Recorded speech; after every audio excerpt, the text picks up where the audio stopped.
Hello everyone. This video is about big O notation.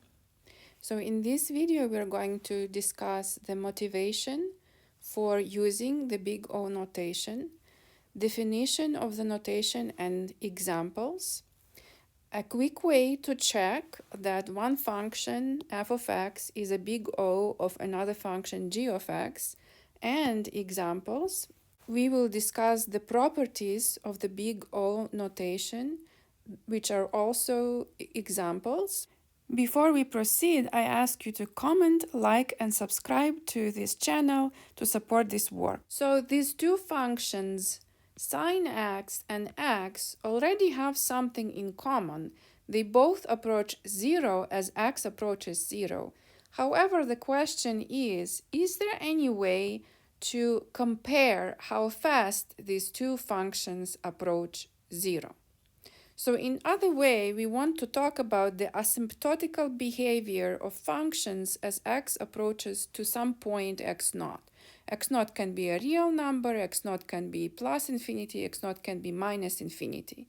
In particular, we'll understand really well how the functions of the type x to the power n, how they approach 0 or plus infinity or minus infinity as x approaches to 0 plus or minus infinity, right? So we would like to be able to compare if a function approaches 0 similar to some power of x. And that would kind of give us an idea of how fast a function approaches certain limit as x approaches to some point x0. So asymptotical behavior is all about how functions approach certain limits or how they behave around some point. So let us discuss an example. What do we really mean by this? So you may remember that for every x in the interval -1 to 1, the absolute value of sine x is less than or equal to absolute value of x. And we are talking about sine x and x just because we had this example here, right? And you may also recall that the limit of sine x over x as x approaches to 0 is equal to 1. And moreover, you may recall that these two functions, sine x and x, they have these two graphs depicted in here. And if you zoom in and if you just focus on a neighborhood of 0, of how these graphs behave in a neighborhood of 0, you may notice that they're almost they look almost the same, right? They are definitely not the same. The only point where these two curves intersect is the point x equals to 0. However, as I drew these two graphs, these two lines became almost indistinguishable to me. So we are going to prove just in a moment after we give formal definitions that in fact sine x is a big O of x. So basically around the point x equals to 0, the behavior of sine x and x is comparable. There is a way to compare the two behaviors. So the fact that one function is a big O of another function doesn't necessarily mean that the two functions are almost indistinguishable around the point. It just means that we somehow are able to compare that an inequality of this kind holds. So the absolute value of one of the function is less than or equal to a constant, which in this case is equal to 1, times the absolute value of another function. So just in case you didn't really understand what kind of inequality I was talking about, we are going to say it in more details in a moment. Don't worry about that. I just want you to see why we would want to talk about big O notation at all, because sometimes students ask me why would we want to even talk about that? So I just want to convince you that these type of things are important. They are important in the Taylor series expansion. They're important when we talk about errors, when we approximate functions, and they are important in numerical methods, and we are going to give an application of the big O notation for numerical methods. But so far, we need to focus on the definition of the big O notation, which is going to be the next thing we will discuss. So let us now discuss the definition of the big O notation. So let us begin with a point x naught that is either a real number or is equal to infinity or is equal to negative infinity. And let I be an interval that is an open neighborhood of x naught. So just in case you forgot what is an open neighborhood of a point, of infinity, or of negative infinity, we are going to discuss it just in a moment. For now, just think that I is just an interval, okay? So let f and g be functions that are defined on an open interval minus the point x naught. So all you need to know is that this set right here does not contain the point x naught. So let us suppose that these two functions are defined on the neighborhood of x naught minus the point x naught. So this is called the pierced neighborhood. Pierced neighborhood of x naught. We say that the function f of x is a big O of the function g of x as x approaches to x naught if the following holds. So if there exists a positive number c such that the absolute value of f of x is less than or equal to the constant c multiplied by absolute value of g of x for all x in some pierced neighborhood of x naught that is smaller or the same as the pierced neighborhood I minus x naught. So J is a subinterval of I, and it's an open neighborhood of x naught.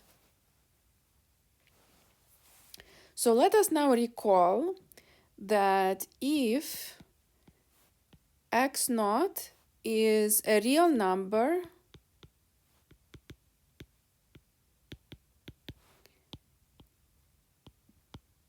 and if it belongs to some open interval AB, which we are going to denote by I, then I is an open neighborhood of x naught. So this abbreviation, it stands for neighborhood. So basically, if you just have an open interval that contains a point x naught, that open interval is called an open neighborhood of the point x naught. Now, if a is a real number, then a plus infinity, which we are going to denote again, this is an open interval, is an open neighborhood of plus infinity. So in case you forgot what is an open neighborhood of plus infinity, it's just an interval, an open interval that is not bounded from above. All right. And then similarly, if b is a real number, then negative infinity to b, this open interval, which we will denote again by I, this is an open neighborhood of negative infinity. Okay? So an open neighborhood of negative infinity is just an open interval that is not bounded from below. So let us now consider this example. We want to show that sine x is a big O of x as x approaches to 0. So according to the definition, what we need to show really is that there is I naught, a pierced neighborhood of x equals to 0, that there is a positive constant c, such that the absolute value of sine x is less than or equal to c times absolute value of x for every x in this pierced neighborhood. This is just what it means, what it is, the definition of sine x being equal to big O of x, right? So this is a definition. We do not know yet whether this is true or not. This is something that we want to show. So let's go ahead and do that. So this would be solution to this exercise. So as we mentioned before, it is important that for every x in the interval -1 to 1, absolute value of sine x is less than or equal to absolute value of x. So I'm not proving this inequality here.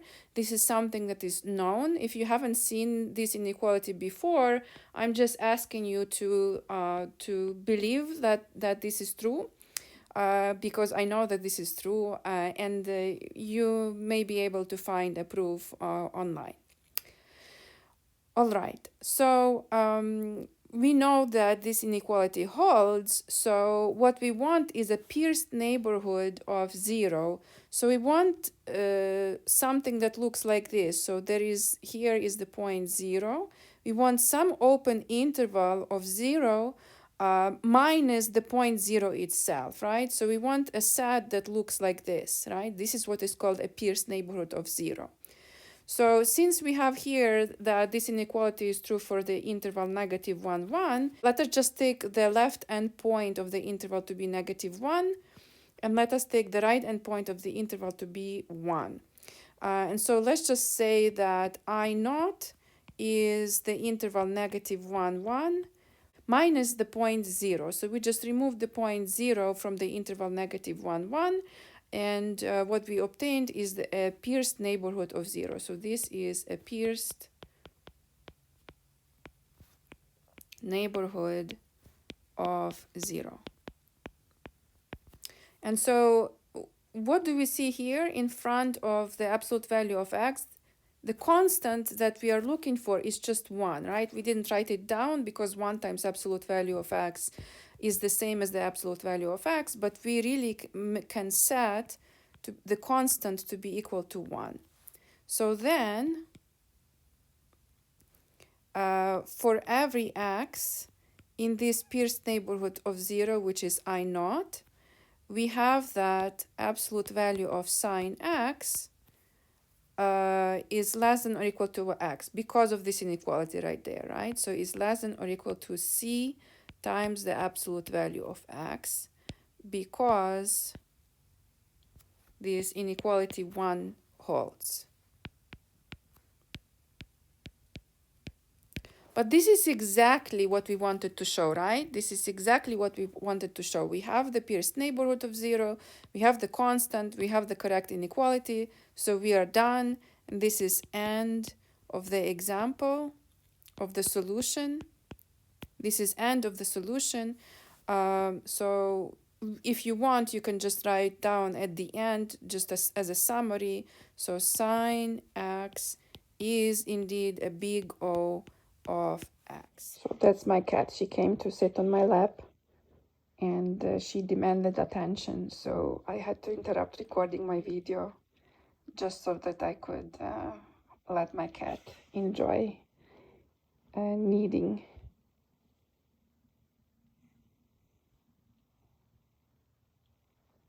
I hope you enjoyed this little break to the video.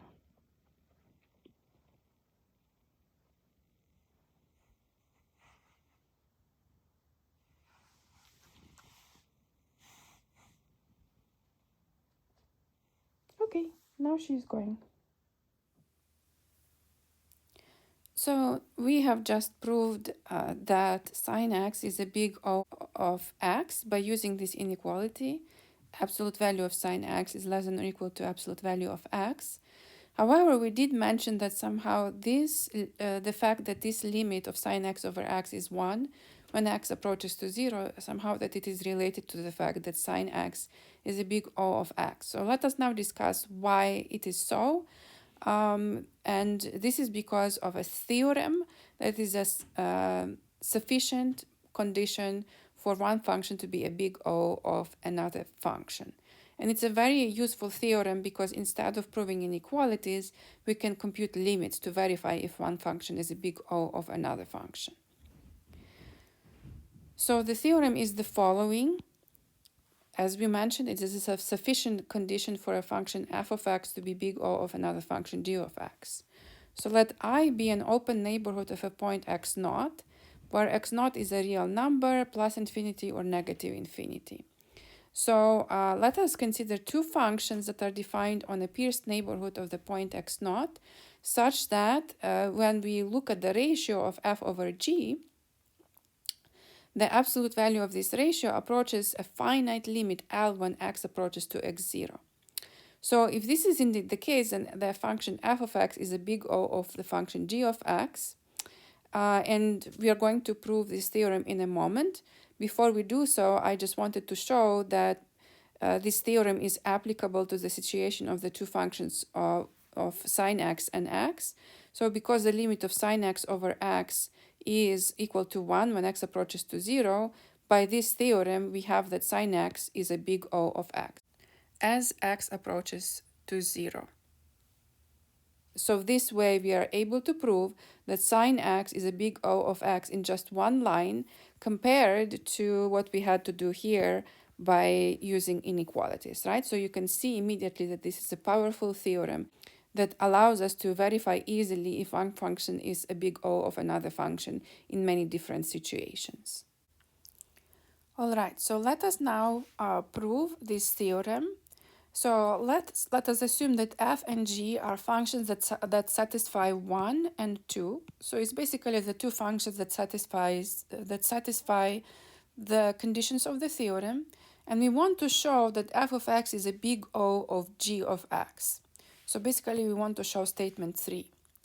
So in order to understand better what it is that we need to show, let us write down what is the definition of this statement that f of x is big O of g of x, because we really want to understand what is it that we need to show. So I'm going to pause for a few seconds to give you an opportunity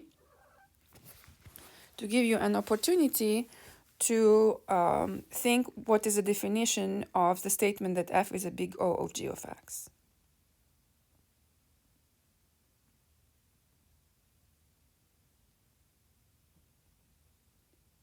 All right, so you thought about that. So the definition is the following, that there exists a positive number c greater than 0 such that absolute value of f of x is less than or equal to c absolute value of g of x for all x in J, where J is a pierced neighborhood of x naught. Okay, so this is what we want to show. I'm going to denote this by 4. So we want to show this statement 4. Okay, so now we kind of have our mind on this goal that we set. Let us now think what we have, right? Because how do we prove a theorem? We look at what we have and we need to bridge that with what we need to show, right? We want to find a logical path from what we have to what we need to show. So we have the statements 1 and 2, right? So we have that the limit as x approaches to x naught of absolute value f of x over g of x is equal to L, where L is finite, and actually you can show that L is greater than or equal to 0, because this absolute value of f over g is always greater than or equal to 0 just by the mere fact that it is an absolute value. So by limit laws, the limit of this quantity should be greater than or equal to 0, because the quantity itself is greater than or equal to 0. So this is what we have, okay? I'm going to denote it by 5. So we want to show that 5 implies 4. So this is what we want to show. Okay, so in order to bridge 5 with 4, let us think in more details. What does this mean? What does this mean? Because this is something we have, right? From the condition of the theorem, from the hypothesis of the theorem, we have statement 5. Okay, So let us recall.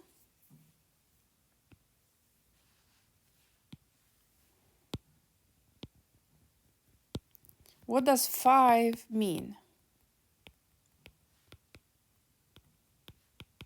Okay, I want you to think. What does 5 mean? How would you write down the definition of statement 5?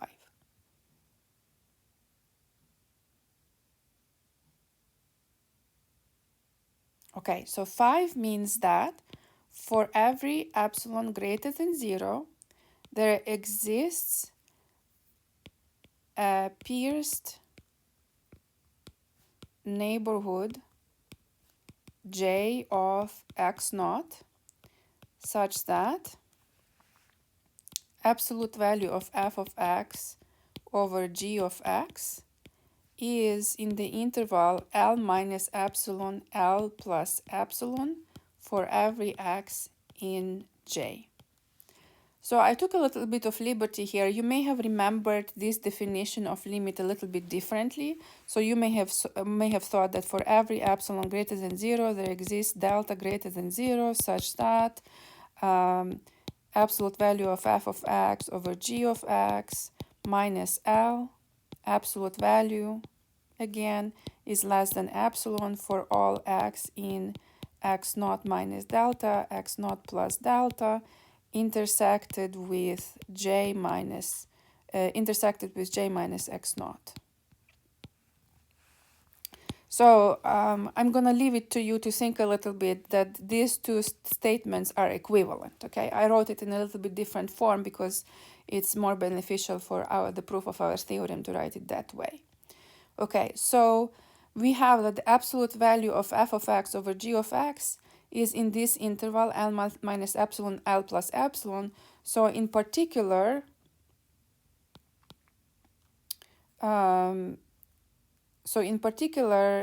this portion, and I'm gonna, so this is scratch right here. I'm gonna show you what is the boundary of the scratch, and I'm gonna make another scratch. So this statement over here, it means that in particular that f of x over g of x is less than or equal to, actually it's strictly less than, but it's okay, is less than or equal to L plus epsilon for all x in J, right? But this can be rewritten to say that absolute value of f of x is less than or equal to L plus epsilon times absolute value of g of x. Okay, this is Scratch, so please forgive me that it is not written very nicely because that's what Scratch is supposed to be. It's not a very nice writing of some ideas that we have. So I want you to look at this inequality. Does it look like something that we want to show? Does it look like 4? Oh, it does, right? Because we have absolute value of f of x is less than or equal to a constant times g of x. Okay, so now I'm done with writing down the scratch. I'm gonna come back to the actual proof. So we have that for every epsilon greater than 0, this statement is true. So let us pick epsilon to be some number. So let epsilon be equal to 1. You could have chosen 1/2 or any of your favorite numbers, okay? And then set c to be equal to L plus 1. So then absolute value of f of x over g of x is less than or equal to L plus 1, which is equal to c for all x in J, which implies that absolute value of f of x is less than or equal to c absolute value of g of x for all x in J. But this is exactly what we wanted to show, isn't it? So this is statement 4 that we wanted to show, and we just showed it. So this is the end of the proof. So we can just write down a conclusion. Hence, f of x is a big O of g of x, just as we wanted to show. And this is the end of the theorem. All right, so the next thing that we are going to discuss is the following example. we want to prove that this polynomial x squared plus x plus 1 is a big O of x squared as x approaches infinity. So in order to prove this statement, we are going to use the previous theorem. So let us consider this ratio x squared plus x plus 1 over x squared. And let us consider the limit as x approaches to plus infinity. Why did I say plus infinity? Is because in the actual question, we are trying to check if one of the functions is a big O of another function as x approaches to infinity. So the limit as x approaches to plus infinity of this ratio, we can divide by x squared term by term. So this is limit as x approaches to plus infinity of x squared over x squared plus x over x squared plus 1 over x squared. And this is, of course, limit as x approaches to plus infinity of 1 plus 1 over x plus 1 over x squared. So this ratio approaches 0, this ratio approaches 0, this approaches 1, so the limit is equal to 1. So hence, the limit as x approaches to plus infinity of absolute value of x squared plus x plus 1 over x squared is equal to 1. So by the last theorem, x squared plus x plus 1 is indeed big O of x squared as x approaches to plus infinity, right? So you can see that it was much easier for us to check that this limit was finite instead of proving the original inequality. So this is QED. This is the end of proof. So now we are going to prove something that may seem surprising to you guys. We are going to show that x squared plus x plus 1 is also O of x cubed. We just showed that it was O of x squared, but it is also an O of x cubed. And this is kind of an illuminating example, because what that really means is that if we have the function x cubed, right, the graph looks more or less like this.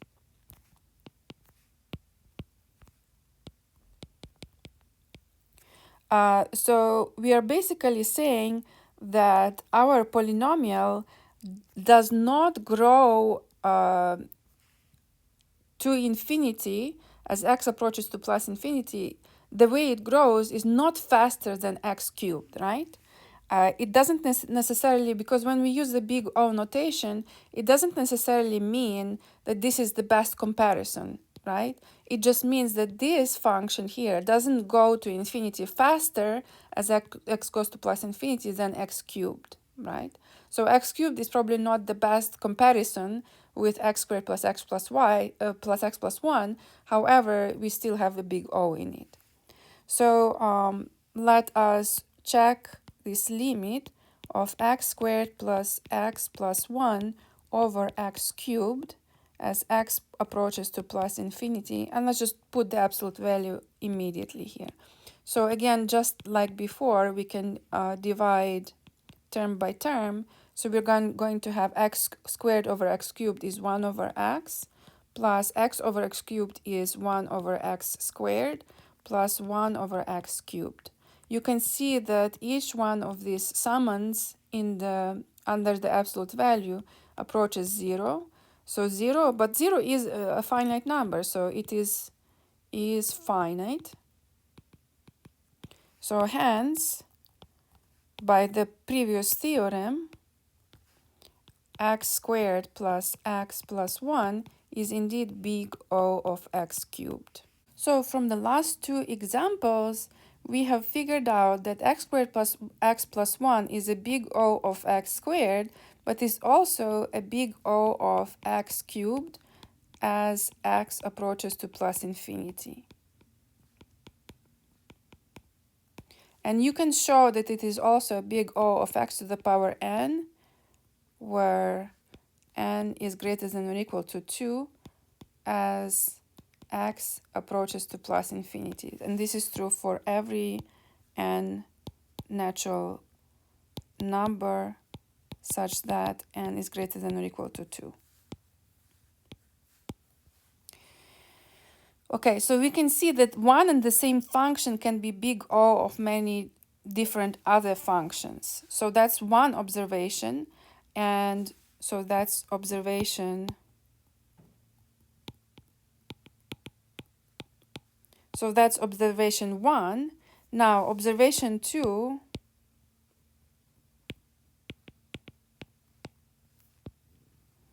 is that it is not true, so just because x squared plus x plus 1 is big O of x cubed, it does not mean that x cubed is a big O of x squared plus x plus 1. We cannot move notation like this, right? So it's not symmetric, this notation. And the reason why this is not true is that I'm gonna check it, I'm gonna leave it up to you for guys to check, but there is no constant greater than 0 such that x cubed absolute value is less than or equal to c x squared plus x plus 1 for all x in some neighborhood of infinity, which would be from some point L to plus infinity, with L being a real number. So this is not true. There is no such constant that this inequality is going to hold. And just kind of intuitively why this is not true is because x cubed, of course, it grows as x approaches to infinity faster than this polynomial x squared plus x plus 1. So this is not true. However, in the other direction is true, right? X squared plus x plus 1 is big O of x cubed. So from this point of view, it's just good to remember that just because f is a big O of g, it doesn't mean that g is a big O of f, right? F of x equals to big O of g of x. It does not imply in general that g of x is a big O of f of x. However, x squared is big O of x squared plus x plus 1 as x approaches to infinity, because if we compute the limit as x approaches to plus infinity of x squared over x squared plus x plus 1 absolute value, this limit is 1. I'm gonna leave it up to you to check. I'm sure you can handle it, and if you need some help, you can ask for clarification in the comments. But this is true, so by the theorem, x squared is big O of x squared plus x plus 1 as x approaches to plus infinity. So x squared plus x plus 1 is big O of x squared, and x squared is big O of x squared plus x plus 1 as x approaches to plus infinity. So this big O was actually the best comparison. So it is x squared plus x plus 1 behaves as x approaches to plus infinity very much similarly to the function x squared because of these two big O notations. So I hope that this example kind of gives you guys an intuitive idea of what the big O notation is all about. It's about trying to understand the behavior of the function as x approaches to some number. So it's easy for us to understand the behavior of x squared as x approaches to plus infinity because we understand how parabola grows to plus infinity, right?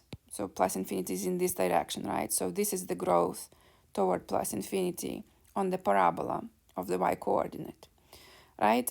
So the big O notation is all about trying to understand how functions behave around the point. And in this case, is when x approaches to plus infinity. In our next example, we are going to show that if we add big O of x squared to big O of x cubed, we are going to get big O of x squared as x approaches to 0. Okay, so I wrote some of the things into the proof that are more straightforward, and then we're going to discuss some of the more creative parts of the proof together. So I'm going to walk you through the more straightforward portions of the proof. So what is it that we are trying to prove in here? So we have basically one of the functions that is big O of x squared, let us denote it by f of x, and we have another function that is big O of x cubed, let us denote it as g of x, and all of this is happening as x approaches to 0. We want to show that when we add these two functions, we are going to get big O of x squared as x approaches to 0. So equivalently, we want to show that there exists a constant greater than 0 such that if we take an absolute value of this sum here, we are going to, this is going to be less than or equal to c times x squared in some pierced neighborhood of 0, which we denote by j, okay? So this 2 is what we are after. So we want to show 2, and 1 is what we have. We have 1 and we want to show 2.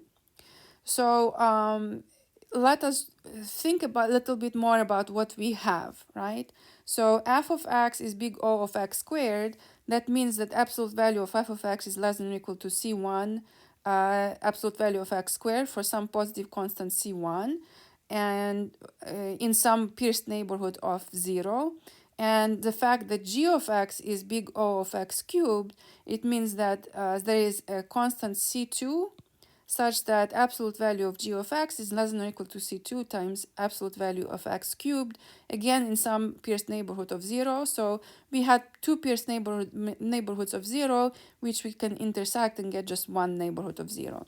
So this right here, 1 implies this statement that I'm gonna denote by 3. So 1 implies 3. 1 is something that we have. 1 implies 3, so 3 is something that we have. We are still after 2, right? We are still wanting to show 2.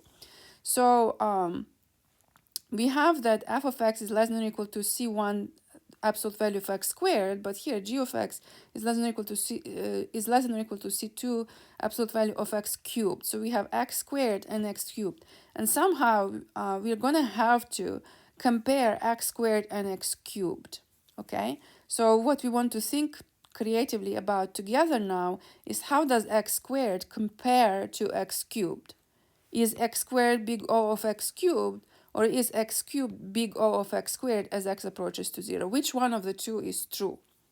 So I'm curious, guys, what do you think? Which one of these two statements is true? We don't know, right? So let us check. So this is scratch. Right, so using our theorem, we want to check the limit of x squared over x cubed. If I was trying to take a limit as x approaches to 0 of x squared over x cubed, what would I get? I would get a limit when x approaches to 0 of 1 over x, which actually does not exist, right? So if you approach 0 from the right, you are going to get plus infinity. If you approach 0 from the left, you're going to get minus infinity. So in any case, this limit does not exist. But if we check the limit and as x approaches to 0 of x cubed over x squared, we are going to get limit of as x approaches to 0 of x itself, and it is 0, and this limit is finite. So it looks like x cubed is big O of x squared, but by our previous theorem. So this is the end of scratch. So all of this was scratch. So now I'm going to come back to our proof, and all we have to say is that because the limit as x approaches to 0 of x cubed over x squared is equal to 0 is finite, we have that x cubed is big O of x squared. As x approaches 0, I forgot to write it down here, but it should be written there. X cubed is big O of x squared as x approaches 0. It means that there exists a constant b greater than 0 such that absolute value of x cubed is less than or equal to c absolute value of x squared. Actually, it should be x cubed absolute value is less than or equal to b, not c of absolute value of x squared. I'm going to correct that later in the video. For all x in a neighborhood omega, where omega is a pierced neighborhood of 0. So first of all, if we are going to use the inequalities 3 prime and 3 double prime, and also 4, we need to kind of be careful about for which x these inequalities hold. So the inequalities 3 prime and 3 double prime, they hold for all x in I, where I is a pierced neighborhood of 0. And then the inequality 4 holds in some pierced neighborhood of 0, that is omega. So let us look at this picture over here, right? We see that there is a pierced neighborhood of 0, that is I. There is a pierced neighborhood of 0, that is omega. It doesn't necessarily mean that that's how they look like, but just for us to understand, we can now intersect I with omega. And if we intersect them, we are going to get something like this. So this is I intersected with omega. It is a pierced neighborhood of 0. So this intersection I intersected with omega is indeed a pierced neighborhood of 0. So J is a pierced open neighborhood of 0, and it is open because I was open and omega was open. Okay, so then let us take x to be in this J, a pierced neighborhood of 0, and let us look at absolute value of f of x plus g of x. And the reason why we are looking at this sum is because we want to prove statement 2, and in this statement 2, on the left side of the inequality, we have absolute value of f of x plus g of x. Okay, what we want to show is that this absolute value is less than or equal to c times absolute value of x squared for some constant c. Basically, that's our goal. Okay, so we want to show that this is less than or equal to, we want to show that this is less than or equal to c absolute value of x squared. I'm just kind of writing here as a scratch so that I can see what I'm aiming toward. So I'm going to go ahead and write down that this is less than or equal to absolute value of f of x plus absolute value of g of x. And this is true by the triangle inequality, okay? Triangle inequality. And the reason why I use the triangle inequality is because in the inequalities 3 prime and 3 double prime, we have just absolute value of f of x and absolute value of g of x.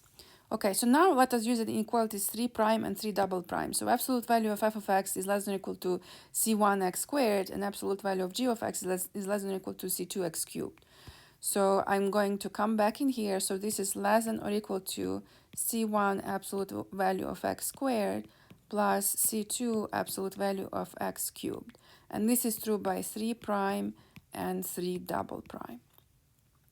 Okay, and now we showed that x cubed is in absolute value less than or equal to bx squared from the inequality 4, right? So we have this is less than or equal to c1 absolute value of x squared. I didn't touch that, but then I have plus c2 times b absolute value of x squared. Okay, so this is by inequality 4. Okay, and now you may guess that in order to get some c x squared, we just factor out absolute value of x squared. So we are going to get c1 plus c2 times b absolute value of x squared. So let c be c1 plus c2 times b. Then for every x in J, absolute value of f of x plus g of x by this inequality that I'm going to denote by 6. By this inequality 6, this absolute value is less than or equal to c times absolute value of x squared. So this is what we have gotten. Let us compare that with 2.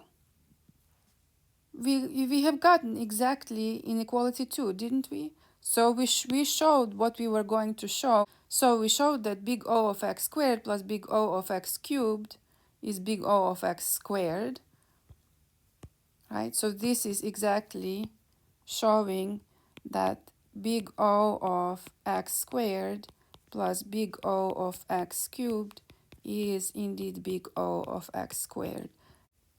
As x approaches 0, we should have written that down. Don't do what I just did. So let us now consider some properties of the big O notation as x approaches to 0. And this is very important because if x was approaching to an infinity, things might have been looking a little bit differently. So it's very important that here that we are talking about the situation when x approaches to 0. So in our example, just a few minutes ago, we proved that big O of x squared plus big O of x cubed is big O of x squared as x approaches to 0. So in general, if you take big O of x to the power n and add to that big O of x to the power n plus k, it's gonna be big O of x to the power n as x approaches to 0. Then the next example that we could have considered and that I encourage you guys to consider, the proof is very similar, goes along the very similar kind of argument here. So big O of x to the power 5, if we divide that by x squared, we are going to get big O of x to the power 3 as x approaches to 0. So this is your exercise. Okay, you guys try to prove this. You would likely use the very same type of argument that we did in our last example. So I'm not including this proof in here because in terms of how to prove things, there is nothing very much new in that example. However, it would be really nice for you guys to practice because if you can prove this, it means you really understood what we just discussed. So in general, if you take big O of x to the power n plus k and divide it by x to the power n, you are going to get big O of x to the power k as x approaches to 0. And similarly with multiplication, so if you take x squared and multiply that by big O of x cubed, you're going to get big O of x to the power 5 as x approaches to 0. And more generally, this is true when you have the powers k and n. And this property here, I just wrote it down. It's very important for us to remember that just because f of x is big O of g of x, that does not necessarily imply that g of x is big O of f of x. If both of these statements are true, it means that we are dealing with a very nice comparison of two functions. But in general, it doesn't have to be true. So in our example, x cubed is big O of x squared as x approaches to 0. And we did prove that in the last example. However, I encourage you guys to check for yourself that x squared is not a big O of x cubed as x approaches to 0.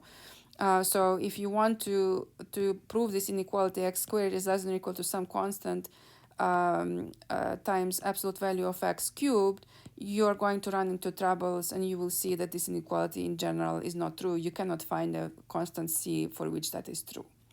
And this is because the limit of x squared over x cubed as x approaches to 0 from the right is actually plus infinity. So that's why you're not going to be able to prove this inequality.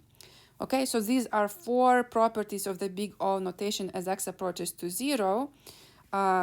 So you guys may ask, what if x approaches to plus infinity? What if I add big O of x squared to big O of x cubed as x approaches to infinity? Which one of the two is going to win? So again, we are discussing the situation when x approaches to plus infinity, and we want to understand what is going to happen if we add big O of x squared to big O of x cubed. Are we going to get big O of x squared, or are we going to get big O of x cubed? So let us look at this graph over here. We have here the graph of the parabola y equals to x squared, and then we have here the hyperbola y equals to x cubed. So the graph of y equals to x cubed, the graph of y equals to x cubed is, if we focus on the interval 1 to plus infinity, which we should be focused on because we are talking about the situation when x approaches to infinity, the graph of y equals x cubed is it above or below on this interval 1 to plus infinity? It is above the graph of y equals to x squared on the interval 1 to plus infinity. So hence, x squared is a big O of x cubed as x approaches infinity. And this is because x squared is less than or equal to x cubed for all x in 1 to plus infinity. Right? So we have this situation here. So therefore, big O of x squared plus big O of x cubed is big O of x cubed as x approaches to plus infinity. And we want to compare this with the statement that we proved before, that big O of x squared plus big O of x cubed is big O of x squared as x approaches to 0. So whether x approaches 0 or x approaches plus infinity, it really makes a big difference in this example. And this is because if you look at this graph, if you look at the interval 0, 1, so on 0, 1, you can see that x cubed is less than or equal to x squared.